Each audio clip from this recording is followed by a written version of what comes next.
Well,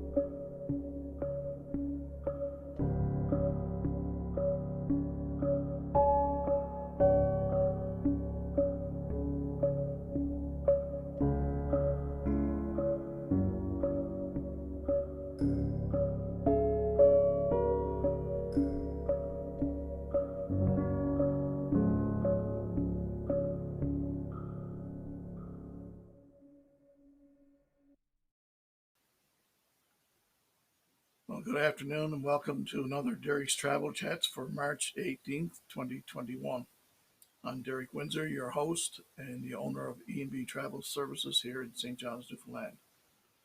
This show has been developed to share information about travel, destinations around the world, and how you can plan your next vacation for post-pandemic.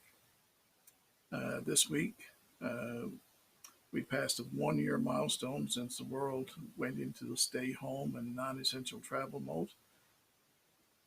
And for many seasoned travelers, it's been a long year, and most that I know are ready to get going as soon as the vaccines are distributed and the borders are open to non-essential travel again. Today on the show, I have the pleasure of four people who have, over the last several years, been enjoying their semi-retirement and traveling to and filling many destinations from their bucket list.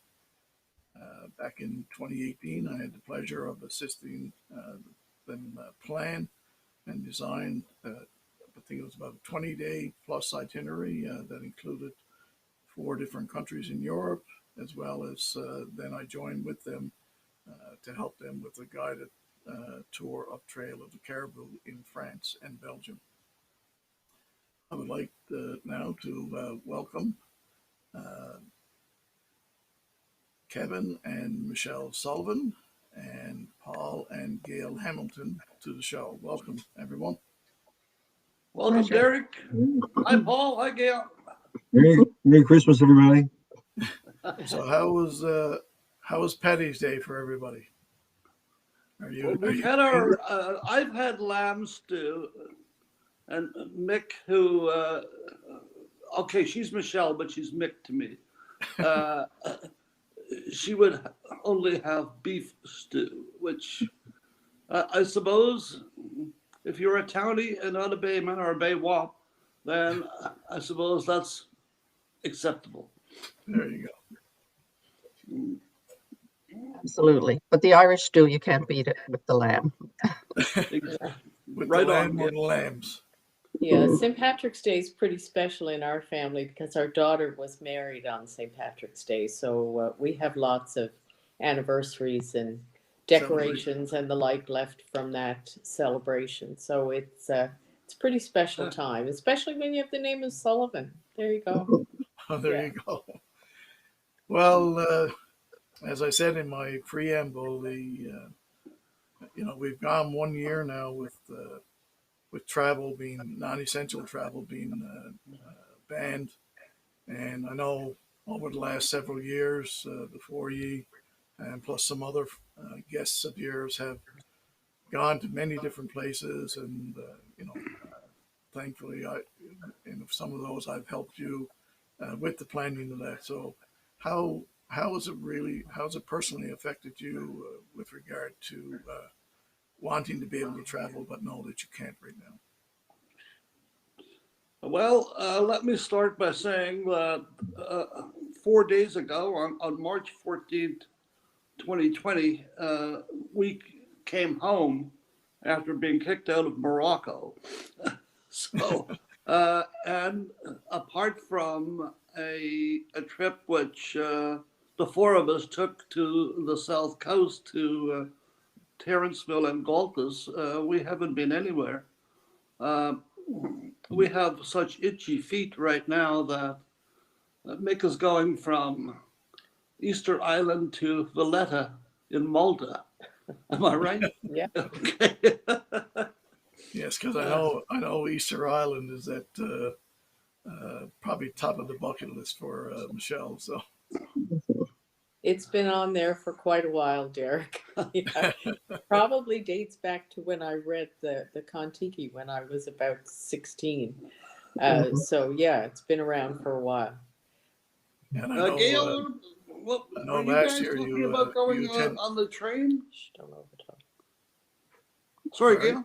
I said, weren't you talking about doing a train trip through the Rockies? At one point, we were This Thursday still on the night. list somewhere. So is Greece, the Mediterranean. And as you said, not being able to go, the things we do now are think about where we'd like to go and how we'd like to get there. It's been an interesting year in terms of being able to sit back and think about some of those things, but it's been a terrible year in terms of not being able to get up and go and do things. However, we're very fortunate here because we're safe. Yeah. You know, notwithstanding the recent outbreak here, you know, Newfoundland and Labrador has been a really positive place to be from a COVID perspective. So you can't complain about that when health is everything, really. No, and with that train trip on Rocky Mountain, Mhm. should let you know they actually have a good Canadian special on for domestic travel in 2021 for that. So just a Okay. little Hmm. side comment when you mentioned the train again. So Well, if we're allowed to travel in 2021, we will be traveling, Derek, and we we will be relying on you and others like you to make sure that the trip is well planned and well executed. For sure, traveling within Canada is safer than traveling outside of Canada. For this true. year, yeah. Yeah, my expectation is that once we are able to do some non-essential travel, that our first forays will be within Canada. Probably the West Coast, where we have lifetime friends and Kevin's family members. So we're really looking forward to that. It's something that we've thought about and talked about on our own, and also with Gail and Paul many times. So yeah, that's definitely a 2021. Um, my comfort level in terms of out of country travel probably does not include 2021 and may or may not include 2022, depending on what the worldwide situation is like. Yeah, I think a lot of it has to do with the rollout of the vaccine and how it's done in different countries. And again, you know, the whether or not companies, I know cruise lines, for instance, are in order to keep them safe, are actually will be having a requirement of having proof of the vaccine before people go on board. Yeah. Will it be guaranteed?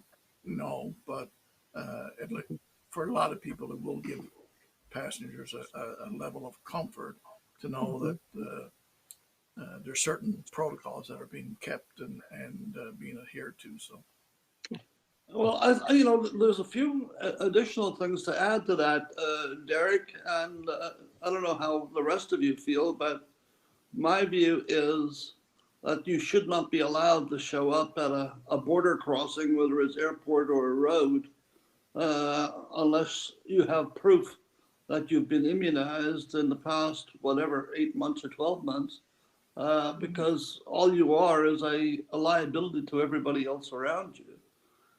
Secondly, for cruise ships that some of those hold what 5 or 6 thousand people, there should be what I'm going to call a room on board where you can go to any day or any time you wish to get a test. And with the way that these test results can be easily obtained, there's no reason not to. It's just yeah, part I of the know cost. in some of the interviews I've done with cruise ship industry, uh, even right now, like just for uh, some of them, inside rooms are not being utilized. Mm-hmm. So wherever there's a circulation of air that people and a lot of the cruise ships are going with 50-60% capacity. So it does a couple of things. One, gives people a lot of room to be able to move around, but two, secondly, it also provides another level of comfort that you're not crammed into all different small spaces. There's lots of room around the pool when you need to be, and so on. So a lot of companies are doing, hotels are doing the same thing. 50% capacity for the next, at least till 2022 for sure. Mhm. Yeah, Paul and Gail, with your place in Hawaii, I can see a lot more people using that type of facility or going to their own facility, much more so than I can seeing the sandals or is it the Cuban sunshine trips. Uh, I, I think that people will stay away from large crowds for a while. Yes, Yeah, yeah, I which think makes your so. place, makes your place invaluable. It does, but you still have to fly to get there, and it's still in the US. So, As US goes, I guess Hawaii's one of the better places to go to, being an island. Yeah. and a friend of Uh, ours who lives and works in Hawaii um, says that the measures they have going through Hawaii right now are pretty strict. So when we are allowed to go there, it probably won't be far down on the bucket list. After visiting our daughter and son-in-law and granddaughter in Toronto, of course, that would be the first trip we're planning. But well, family trips are always the mhm, most important to be able to take right now. As soon as once mhm, all starts to open up again. yeah. Uh, Yeah. Derek, the what I'm going to call the bus line side of travel, Mhm. are the companies looking at smaller buses and smaller crowds, or are people still going to be forced to line up at 7 a.m. on a 60 passenger bus? And No, for the most part, the three main companies that I deal with are working at 60% capacity as well, um, and so that the social distancing, they also are putting on what they call a health and safety person on board. So that person will check with all passengers and members of that coach on a regular basis. Uh, if anyone has a temperature or anyone has feeling, the person makes sure that the coach is cleaned properly after every day. They will change in that, normally a porter will take your bags. They've stepped that back and said, we want to make sure we protect your bag. So if you really need assistance, we'll have someone there, but we ask you to look after your own bag. So it just cuts down on the number of touches by people who don't need to really be handling certain things. Mhm. Uh, they still make sure that they'll set out your keys to your room when you get to a place, and they're all very lined up there. No one is passing them to you. You go over and you take your keys from a particular spot because they're very well marked and so on. And then when it comes to tours, they'll break up the number of people. So if you're going to a particular site, say you're in Rome and you want to go to the Vatican, uh, instead of going, say, with 40 people, you're probably going with 12. And they break up their groups that way. Okay. Well, that's good. Yeah. yeah, So a lot of it's been a real learning experience for a lot of companies. And, I've been spending a lot of time over the last year working with these companies and talking with them just to make sure that they're working with, they're working with the CDC guidelines around the world and just to make sure that people have a comfort level for when they're ready to go back to travel. Mhm. And not everybody's going to go back right away, but you No. know, the one of the key things is that people came back and there's a lot of what they call future travel credits now because people couldn't go last year. Mhm. Uh, there's an anxiety among some travelers. Uh, I need to travel as soon as I can afterwards because I'm afraid the company may go bankrupt. Right. Yeah, good well, point. Yeah. on that note, the four of you are talking about non-essential travel. I look upon travel as essential. It's it's part of a societal satisfaction. It's part of a mental health satisfaction, and it's fun at the same time. And as a result, it's necessary. So you can all be Scrooges if you like, and say I it's know, not. I tend to agree with you, Kevin. I mean, I do see it as essential. I mean, I haven't traveled now for 18 months. Uh, and, you know, Mhm. from a mental health standpoint, there's no doubt about it. It's essential for people to be able, who are, have that desire to go and whatever, that it is a big mental health issue. I mean, I only use the word non-essential because it's a government, it's the way the government term, you know, has determined it and qualifies their levels of being essential, non-essential travel, right?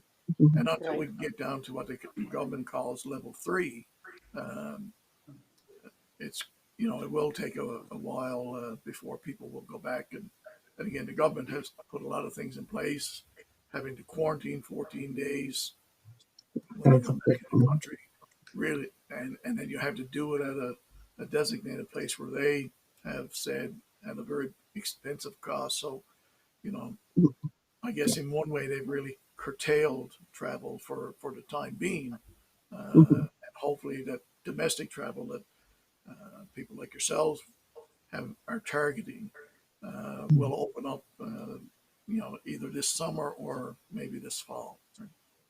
Yeah, wine tasting in the Okanagan would be lovely. Or Niagara, something like that. Maybe in 2021 in the fall, but certainly I can't see outside of Canada in 2021. Unless it's Well, Hawaii. So go ahead. outside of traveling in Canada, I know Michelle, uh, we we kind of know where your bucket list is too. Is there anywhere else? Are there other places that the four of you would like to be able to go? Because I know one of your having planned a couple of your trips in the last couple of years, it's the relaxation of being able to be in one spot, Mm. uh, you know, rent a villa or a place that you can also look after your own meals and do your own thing. So is there, you know, is there things that, you know, you think listeners would like to know on how you Well, travel? yeah, we've certainly talked about, as a foursome and also including Gail and Paul's daughter, Julia, and her husband who live in Toronto, um, a desire to go to the Champagne district in France.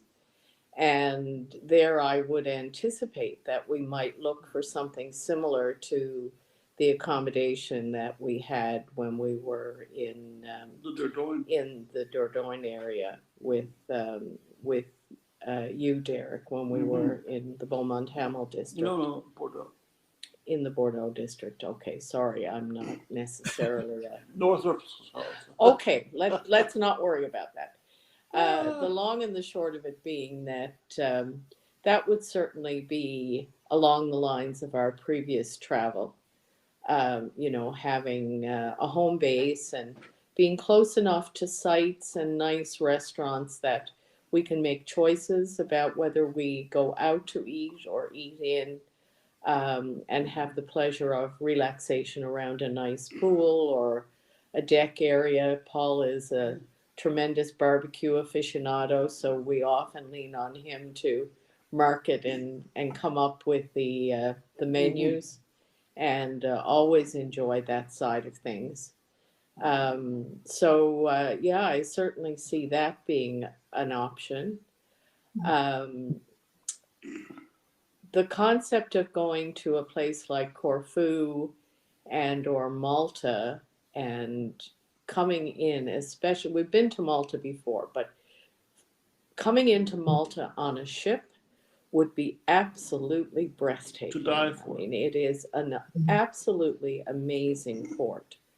Yes. And having seen it from the cliffs above, I can only begin to imagine what it's like to come in by sea.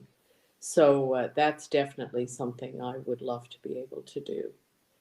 Um, so that's kind of where I am at the moment, sort of a combination now of perhaps some seabound work on travel and also our traditional find a villa, find a place, and hold up there and have one heck of a nice time.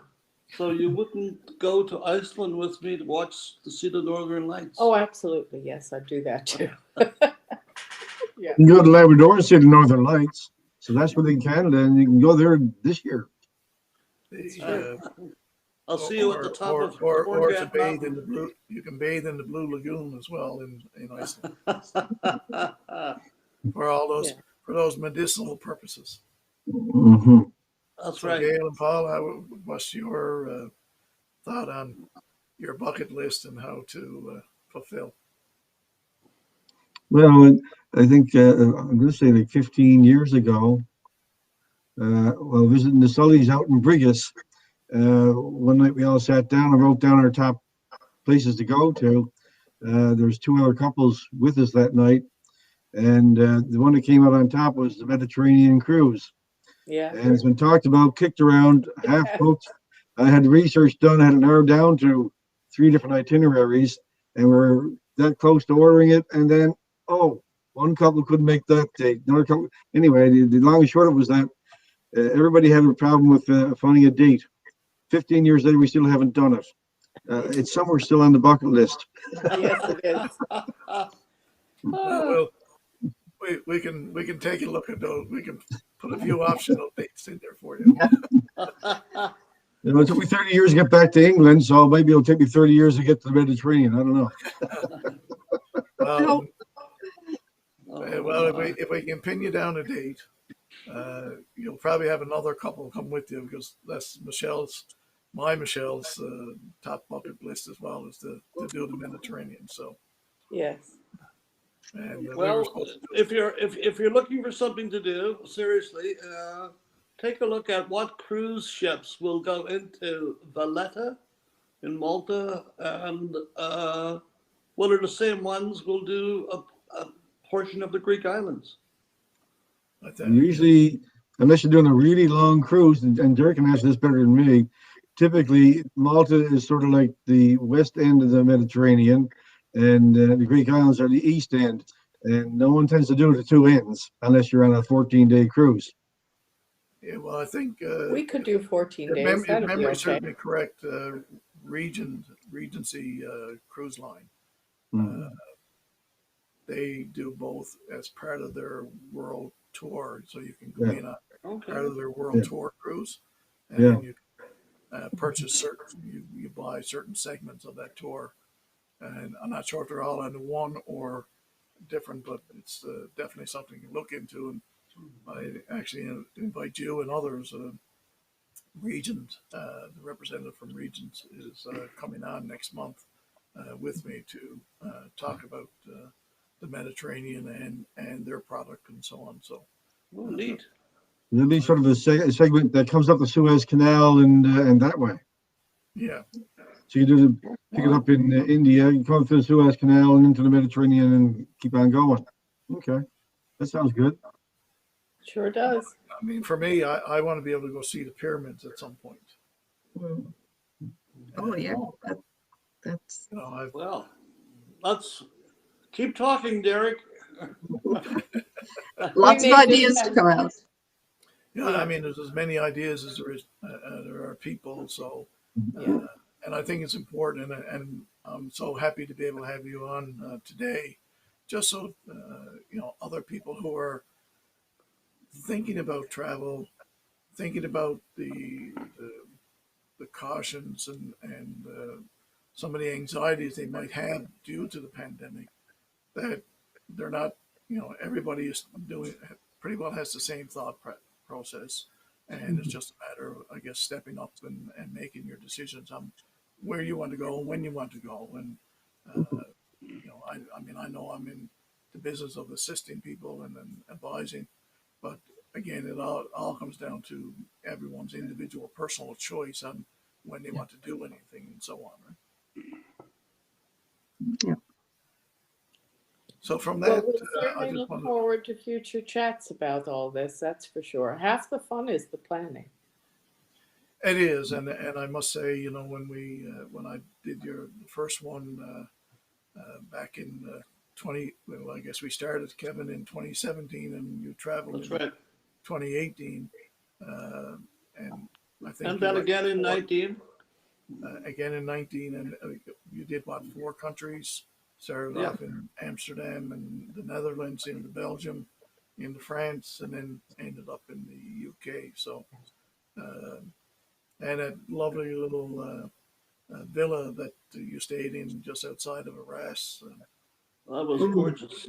But there was one question now when the four you travel and then you have some other people. Who's the best cook, Kevin or Paul? Oh, Well, I now have that's a toss-up. It depends on what's being cooked because they each have their specialties. And so I would say I'd happily eat from either of their plates. So. I wouldn't eat my own barbecuing.